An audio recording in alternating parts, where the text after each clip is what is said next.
Workers in the Sunshine State are getting a pay raise. Starting today, Florida's hourly workers will see their minimum wage go from $8.65 to $10 an hour, following a legislative change that voters pushed for last November. Business owner Jared Myers owns Legacy Vacation Resorts and Tony's Bar and Grill in Florida. He joins us now to talk about the impact on his business. We're also joined by Yahoo Finance's Arthi Swaminathan. So good to have you both here. Jared, what has the sentiment on the ground there been like among the business community as this pay hike goes into effect today? I guess it depends on if you were for or against it in the first place. But those that were in favor of it are quite excited that it has moved forward. And we also believe that more of a raise is needed as soon as possible. We know it's going up about $1 a year from here forward for the next 5 years, but it can't happen soon enough, I would say, for our economy and our workers. Jared, you own Tony's Bar and Grill. As well as the Legacy Vacation business. How deep was that impact when you went from $8.65 to $10? I think yours is a little bit higher. And how difficult is it to attract labor during this period? So we were already paying in excess of the increase, so there was no impact to our operation today. We incurred that impact several years back. And initially, it was a greater cost. It was something that we had to deal with at that moment in time.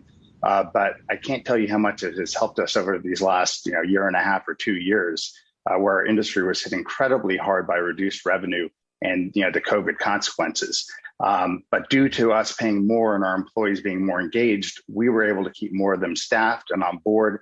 And we came through the hardest part of the shutdown in a very strong position that we definitely wouldn't have done if we hadn't shown our employees that we cared enough about them to pay them, what I would say is a fair wage.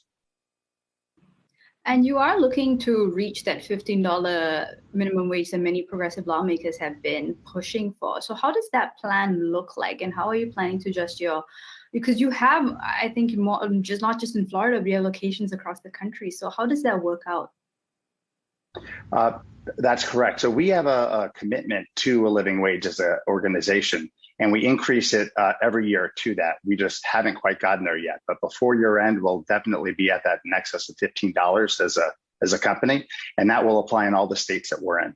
And we'll continue to increase it each year thereafter. I think over the last couple of years, the living wage has been increasing by roughly $2 a year, whereas in the past it might have been about $1 a year in the state of Florida. And we have a commitment to stay equal to that, which will always exceed what the minimum wage is. Jared, I just want to ask you about price inflation and how you're dealing with it at your businesses, because the cost for just about everything that goes into your business has gone up. How have you been able to deal with that? And have you had to raise prices at all? So we haven't had to raise prices as a result of wages or really even the normal increases in costs. If prices have gone up at our properties, it's really just been from market demand. Anyone that paid attention to the last summer in tourism and the markets we're in saw how well it did. I mean, the tourism business, for at least family tourism rather than business, is doing very well right now.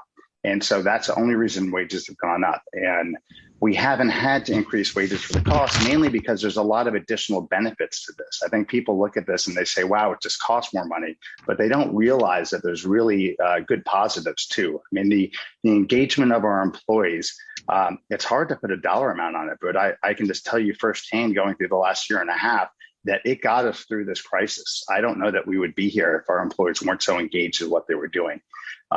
People talk about attrition and the cost of that, which is significant. And so we have benefited there. But I think it really is from engagement. So there's some statistics that's been shared with me that about 2/3 of workers are completely disengaged to work. And so it's hard to imagine in a difficult time period like these crises going on that disengaged workers are going to be giving you their all. But if you're at 50% or 40% disengaged, that's still disappointing. But it shows that the business can thrive in difficult times. And I think we're proof of that. And Jared, I'm curious about whether the supply chain bottlenecks are affecting your businesses, especially the restaurant business at all. It has. So we've had to adjust suppliers at times to on certain product items. I would say our restaurant is a small part of our operation. So I can't tell you how it might have affected larger food and beverage operations than us, but I can definitely speak more to the hotel functions.